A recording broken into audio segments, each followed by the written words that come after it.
Salut à tous et bienvenue dans cette vidéo tag proposée par Seb d'Il est bien ce livre. Donc je vais reprendre les questions qu'elle propose dans sa vidéo. Si vous voulez en savoir plus, n'hésitez pas à regarder en barre d'infos. Je vous ai mis le lien vers sa vidéo, comme ça vous pouvez voir ses réponses au tag. Première question, comment as-tu découvert que les réseaux sociaux permettaient de chroniquer, parler de ses lectures? J'ai découvert ça parce qu'en fait j'ai découvert qu'on pouvait les chroniquer parce que je suis toujours Triple L de Mag, Magdalena de Triple L de Mag, qui fait du tricot, qui faisait principalement du tricot et qui s'est mise à présenter beaucoup ses livres. Elle le faisait, je pense, déjà avant, mais elle s'est mise à vraiment beaucoup le faire au moment du deuxième confinement. Moi, je l'ai découvert à ce moment-là, en tout cas. Et du coup, j'ai découvert que y avait plein de chroniques sur Instagram et je me suis vraiment mise, je me suis engouffrée dedans et je me suis mise à fond dans Bookstagram.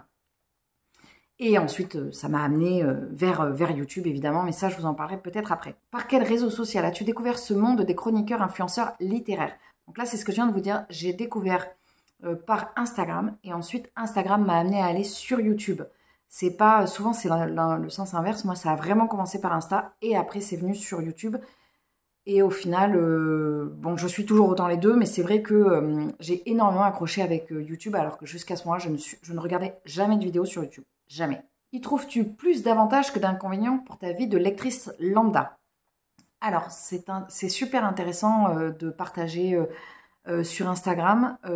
Donc, clairement, j'y vois plus d'avantages parce que je vois qu'aujourd'hui, ça m'a permis de faire des rencontres, en fait, tout simplement. J'ai rencontré plein de gens.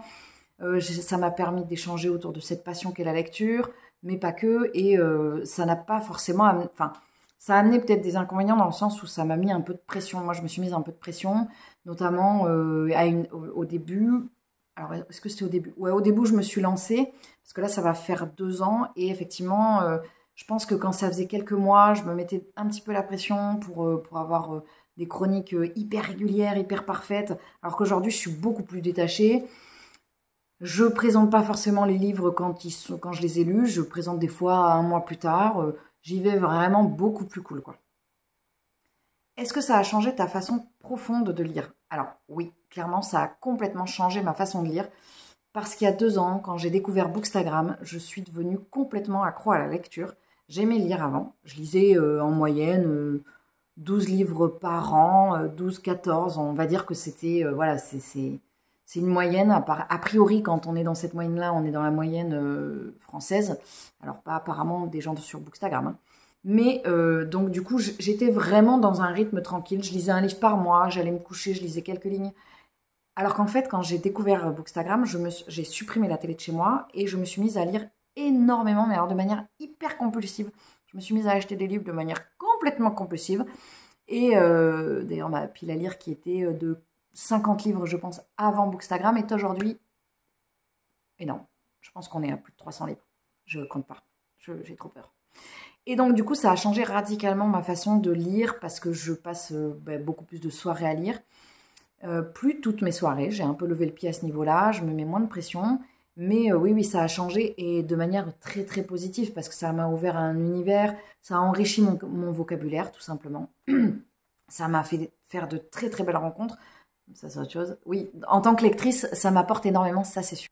Est-ce que ça a changé ta façon de consommer du livre? Achat, PAL, challenge? Alors, oui, là, clairement, on a complètement changé puisque le budget alloué à peu près par mois pour les livres était, je pense, mon budget annuel. Donc, on a, je dis on, mais j'ai changé radicalement, oui, ma façon de consommer des livres, c'est un petit peu, pas catastrophique, mais bon, voilà, c'est important, quoi, on va dire.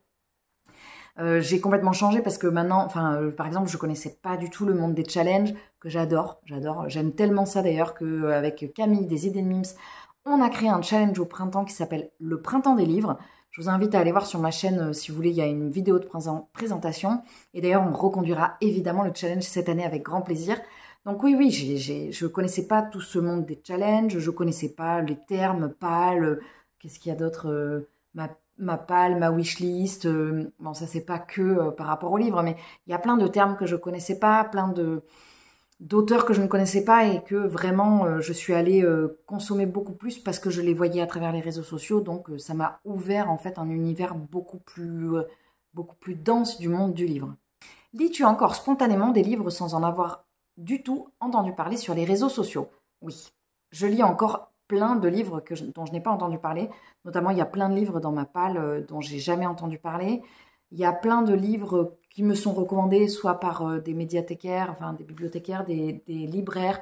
Donc en fait, je ne vais pas forcément sur... alors après, j'en ai pas entendu parler sur les réseaux sociaux ou ils ne m'ont pas tenté via les réseaux sociaux, mais ils m'ont tenté parce que la personne en a parlé. Typiquement, je suis allée à la foire du livre à Brive et j'ai rencontré plein d'auteurs qui m'ont parlé tous ceux que j'ai rencontrés, en tout cas pas tous les auteurs de Brive, mais m'ont parlé de leurs livres et c'est vraiment ça qui m'a donné envie d'acheter leurs livres en fait. Pas le fait que je les avais vus sur les réseaux parce que je crois, je sais plus combien j'en ai acheté, beaucoup trop, mais je crois sur la vingtaine, il y en a peut-être 3 dont j'avais entendu parler via les réseaux sociaux. Donc c'est vraiment une envie que j'ai eue et d'ailleurs ce sont des livres qui me tentent énormément donc j'aime bien aller vraiment piocher une lecture qui me plaît, pas forcément une lecture tendance par exemple. Après, il y a aussi des livres dont j'ai entendu parler via les réseaux et heureusement parce que j'ai été hyper contente de les découvrir. Il y a aussi du positif, ça c'est sûr. Quel livre qui a fait le buzz dont tout le monde a aimé, as-tu toi détesté? Alors, j'ai eu ce cas de figure avec 2 livres que je suis allée chercher du coup dans ma bibliothèque parce que je les ai encore, parce que je les avais achetés. C'est pas que je les ai détestés, c'est qu'à un moment donné, je pense que ça n'a pas matché avec moi. Je pense pas que ce soit des mauvais livres, mais il y a quelque chose qui n'a pas fonctionné. Le premier, et ça a été une grosse déception, c'est La mer sans étoiles d'Erin Morgenstern. C'était un livre que j'avais dans ma wishlist depuis longtemps. J'en attendais beaucoup, un aspect très poétique, qu'il y a très certainement, mais en fait, c'est parti dans un sens qui m'a complètement échappé. Alors peut-être que je suis trop terre à terre, alors pourtant j'aime bien le théâtre de l'absurde ou des choses comme ça, donc je suis pas sûre, mais en tout cas, il y a quelque chose qui n'a pas matché à un moment donné. Je sais pas pourquoi, c'était pas une question d'écriture, c'était vraiment une question de fond, d'histoire. Ça n'a pas collé, donc j'ai été... Peut-être que j'en attendais trop, je sais pas. En tout cas, les gens à qui je l'ai lu en lecture commune ont eu quelques difficultés et n'ont pas compris l'essence de ce livre, je pense non plus. Et l'autre livre qui a beaucoup tourné, que tout le monde a aimé, c'est Les 7 morts d'Evelyn Hardcastle de Stuart Turton. Pareil, que j'avais acheté et qui me tentait énormément avec cette magnifique couverture. Encore une fois, une histoire de papillon attiré par la lumière, il faut que j'arrête. Et en fait, ça l'a pas fait. Et puis alors, il fait 600 pages, il est trop long. Il est trop long pour moi, pour un livre. Les deux, en plus, ce sont des énormes pavés, parce que La mer sans étoiles, c'est pareil. La mer sans étoiles, il fait 750 pages. Donc, du coup, voilà, ça l'a pas fait. Encore une fois, ça ne veut pas dire que les livres ne sont pas bien. Je ne me permettrai pas de dire que les livres ne sont pas bien. C'est juste qu'avec moi, ça n'a pas collé. Au contraire, pour quel titre as-tu rejoint l'engouement général sur les réseaux sociaux? Alors, là, ça va être compliqué parce qu'il y a beaucoup de livres pour lesquels j'ai eu vraiment un petit crush et qui fonctionnaient très très bien sur les réseaux. Je pense que celui que je vais vous citer, c'est les aventures de Anna Svensson de Johan Fluck. Donc, c'est les meurtres et je vais vous en montrer un. Quand ce livre est sorti, ça a fait un énorme tabac. Tout le monde voulait le lire. Je l'ai pris et j'ai beaucoup aimé. Et c'est vrai que les aventures de Anna Svensson, c'est des aventures que je surkiffe. D'ailleurs, j'ai le dernier tome, j'attends Camille pour le lire. Mais voilà, c'est vraiment... ça a été un engouement sur les réseaux. Et j'ai été contente de me tourner vers ce bouquin parce que je l'ai adoré. Quel livre aurait mérité, selon toi, beaucoup plus de visibilité sur les réseaux sociaux? Alors là, j'en ai pris 2. Peut-être que, en fait, quand ils sont sortis, j'étais pas encore dans l'engouement réseaux sociaux, Bookstagram, Booktube, donc peut-être que c'est pour ça que je les ai loupés. Ouais, 2018, et là, je pense que l'autre aussi, c'est 2018. Mais clairement, c'est des livres que je ne vois pas beaucoup, et je trouve ça dommage, parce que moi, j'ai adoré, c'était des coups de cœur. Il s'agit du premier tome de la trilogie arachnéenne. Ça s'appelle pas comme ça, mais bon, c'est la trilogie avec les araignées d'Ezekiel Boone. Éclosion, qui est un livre de... Alors, c'est pas du post-apocalyptique parce qu'on est dedans, Manon Fargeton disait du in-apocalyptique. C'est un peu ça, mais je sais pas exactement quel est le terme. En tout cas, c'est la catastrophe, quoi. C'est la fin du monde, un livre fin du monde. Et je l'ai beaucoup aimé. Alors, encore une fois, celui-là, c'est pareil, ça a bien matché parce qu'il est tombé au bon moment. Mais je l'ai pas du tout vu sur les réseaux, si ce n'est sur le compte de Claire Diomi sur Instagram qui a partagé cette lecture et c'est comme ça en fait que je me suis tournée vers elle parce que j'ai lu le pitch qu'il y avait dessous et j'ai fait ça je vais kiffer ça. Et j'ai kiffé. Et l'autre livre c'est Un manoir en Cornouailles de F. Chase que j'ai pas vu tourner et pour moi ça a été un énorme coup de cœur. C'est une histoire d'amour incroyable et une histoire de famille que je vous invite à découvrir parce que ça a été un coup de cœur et que vraiment, on l'a pas beaucoup vu tourner. Au final, quel réseau social t'influence le plus? Pendant longtemps, ça a été Bookstagram, donc Instagram, mais c'est vrai que je suis un petit peu noyée maintenant par Instagram parce qu'il y a beaucoup de choses et qu'en plus, avec leur nouveau système où en fait on ne voit pas les gens qu'on suit, mais qu'il faut aller cliquer sur suivi pour avoir les gens qu'on suit et qu'en fait sinon on voit des gens qu'on suit pas ou alors on voit des réels qu'on suit pas, et ben en fait, je suis moins influencée par Instagram. Donc pour moi, le réseau social qui m'influence vraiment le plus actuellement, ça va être Booktube, ça va être YouTube en fait. Il y a des chaînes que je suis et il y a des chroniqueurs qui, notamment, Seb de Il est bien ce livre, qui ne m'aident pas du tout à faire descendre ma pile à lire. Que penses-tu des influenceurs du livre rémunérés pour parler de tel ou tel livre? Est-ce que ça a changé la vision que tu avais de cet influenceur? Alors, Seb a très très bien répondu à cette question, je pense que c'était sur celle-là. Elle a répondu en disant que les influenceurs littéraires, l'avantage c'est qu'ils sont très honnêtes et ils parlent tout de suite du fait qu'ils soient rémunérés pour une collab, pour un bouquin. Et c'est vrai que c'est quelque chose qu'on ne voit pas forcément sur les autres influenceurs. Alors moi, je ne suis pas d'autres influenceurs, je suis que des influenceurs littéraires. Ou alors à l'insu de mon plein gré, ce qui n'est pas impossible.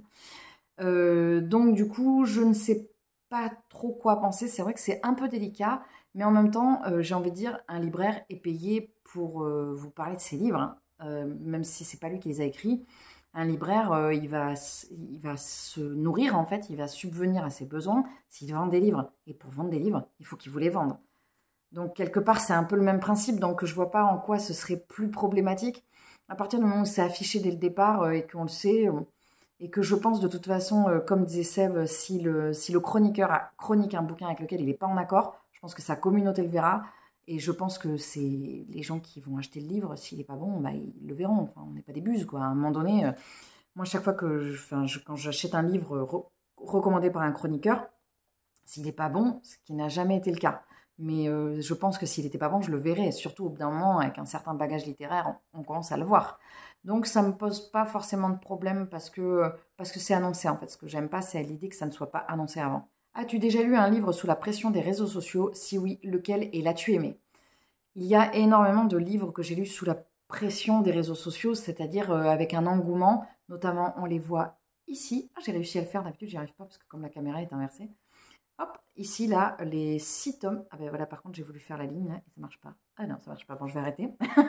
Les 6 tomes de Blackwater de Michael McDowell. Donc oui, alors là, j'ai subi de la pression des réseaux sociaux parce que je les ai vus beaucoup tourner et qu'en fait, ils me donnaient trop envie. C'était trop beau et voilà, forcément, j'ai commencé et oui, j'ai adoré. Mais je vous cite Blackwater, mais en fait, je pourrais vous en citer plein parce que bah, c'est le cas de Meurtre et de Joanne Fluke, c'est le cas de Agatha Raisin, c'est le cas... il y en a beaucoup, beaucoup. Donc, en gros, j'ai envie de dire peut-être 35% de ma bibliothèque actuelle, quoi. Quel est pour toi le meilleur site de partage de chroniques, celui ayant le meilleur fonctionnement des notes? Alors moi, je ne suis que sur un seul site, je ne suis que sur Babelio, sous le pseudo normalement Charlotte Olive Tricote, et sauf que des fois il y a des bugs, donc c'est mon ancien pseudo qui s'appelait Vive le tricot libre, avant que je ne partage mes chroniques il y a 2 ans, enfin quand j'ai changé il y a 2 ans.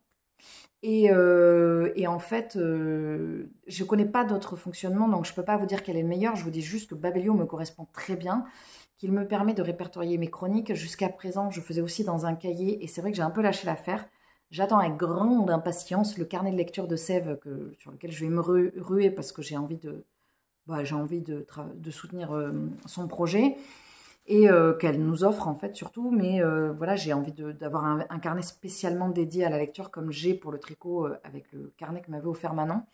Donc je suis sur Babelio, ce qui me permet... Alors au niveau du système de notes, en fait, moi je regarde pas tellement les notes, je les regarde mais sans les regarder parce que sinon ça va trop m'influencer. Parce que des fois je regarde et je vois 3,80 ou 3,50. D'ailleurs je sais pas comment on fait pour avoir autre chose que des 0 ou des 50, parce que, enfin des chiffres entiers ou des 50, des moitiés. Parce que moi je mets une étoile ou une étoile et demie, quoi.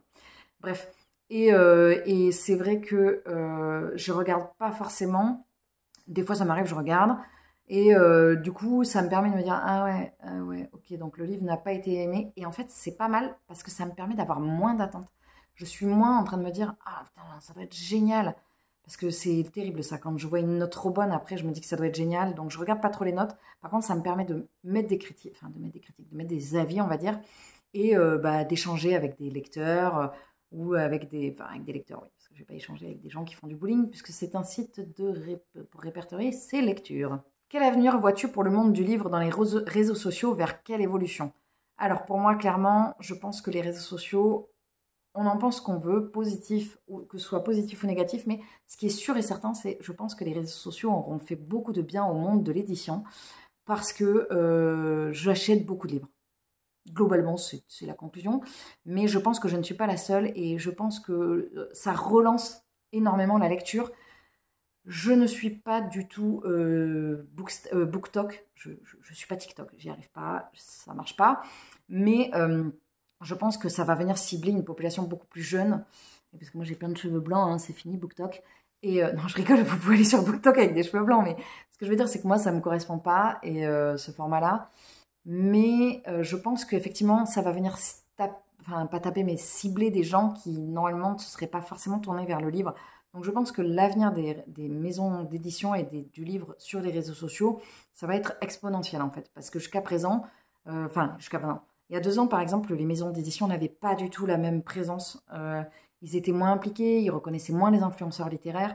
Donc c'est en train d'exploser. Alors tout explose, hein, parce que le nombre d'influenceurs littéraires explose aussi sur Instagram et sur YouTube. Ce qui fait que c'est pas forcément évident de se faire une petite place. Je pense que démarrer il y a 4 ans ou démarrer il y a 3 ans, c'était beaucoup plus facile. Moi, j'ai démarré il y a 2 ans, mais je rame pas, mais c'est plus compliqué de récupérer, enfin pas de récupérer, mais c'est plus compliqué de toucher des gens qu'on ne connaît pas, puisque ça ne se fait pas de toucher des gens qu'on ne connaît pas. En fait, cette phrase est très bizarre. Mais ça, voilà, vous voyez ce que je veux dire. En fait, c'est compliqué d'avoir de la visibilité. Et là, elle a été terrible, cette question. Cite-nous tes influenceuses du livre préféré. Alors, je ne vais pas citer Sève dit il est bien ce livre parce que c'est son tag, mais je vais citer Sève dit il est bien ce livre parce que c'est une influenceuse littéraire que j'aime énormément de par sa spontanéité et sa sincérité en fait dans ses chroniques, dans ses Twitch, dans ses lives, enfin dans son Twitch quand elle fait ses lives. J'aime beaucoup parce qu'elle est toujours extrêmement reconnaissante de la place qu'elle a en tant qu'influenceuse littéraire. Et nous, petits influenceurs littéraires qui ne sommes pas forcément visibles, bah, ça fait du bien en fait de voir que c'est pas un acquis, même si elle a quand même une communauté hyper présente, même si elle reçoit des services presse, elle abuse pas des services presse et je trouve ça chouette parce que elle est pas dans l'excès en fait. Donc j'aime beaucoup et je trouve qu'elle a bon goût en matière de, enfin elle chronique bien et ses livres me plaisent et elle a une façon de parler de ses livres qui va faire que je sais si le livre est fait pour moi ou pas. Je sais clairement, par exemple, je sais qu'elle a adoré Anima et je sais que c'est un livre vers lequel je ne me tournerai pas parce qu'il ne me correspond pas. Donc elle arrive à dégager ça dans ses chroniques. Donc actuellement, c'est celle que je suis vraiment le plus, hein. Je rue sur ses vidéos. Après, il y a également Isa des Chroniques de l'Hérisson que j'aime beaucoup parce qu'elle dégage un univers très poétique. On n'est pas du tout sur les mêmes lectures, sur des lectures beaucoup plus dark, beaucoup plus gothiques, un peu gore. Et j'aime bien parce qu'elle est toute mignonne avec ses petites tasses de thé. Et à côté de ça, elle nous raconte des trucs horribles de manga dégueu. Donc j'aime bien son univers. Pareil, je suis ses vidéos. Après, je suis aussi un petit peu moins, je suis Magdalena de Triple L de Mag parce que j'ai moins le temps en fait de suivre tous les chroniqueurs littéraires sur Instagram et sur YouTube, mais j'aime beaucoup encore ce qu'elle propose et ponctuellement il m'arrive encore de regarder Steph de Piketty et Mrs. Bookerman. Et il y a aussi Cornelius. Alors Cornelius il sort peu de vidéos, mais j'adore ses vidéos que je trouve extrêmement qualitatives, que ce soit au niveau de la prise de vue, au niveau d'ailleurs cette petite... Oh, j'ai encore réussi. Cette petite bougie en fond est un hommage à sa vidéo de sa dernière, parce qu'il avait mis une lumière en fond comme ça, et je trouvais ça trop stylé, quoi. Donc voilà, c'en est tout pour moi, pour ce tag. Je pense que j'ai fait un petit peu le tour de tout ce que je voulais vous dire. Je vous invite évidemment à reprendre le tag. Je vais mettre les questions en commentaire, comme ça vous pourrez les voir en barre d'infos. Je vous mets évidemment le lien de Sève sur sa vidéo. Je vous mets plein de liens, enfin non pas plein, mais mon Babelio, ma wishlist et mon Instagram. N'hésitez pas à aller fouiller un petit peu à chaque fois en barre d'infos. Vous avez des fois plus d'infos. C'est le principe de la barre d'infos. Voilà, bah écoutez, je vais vous laisser là. Je vous souhaite une belle journée, une belle semaine, un bon mois, une belle année. Et je vous dis à très vite dans une prochaine vidéo. Salut!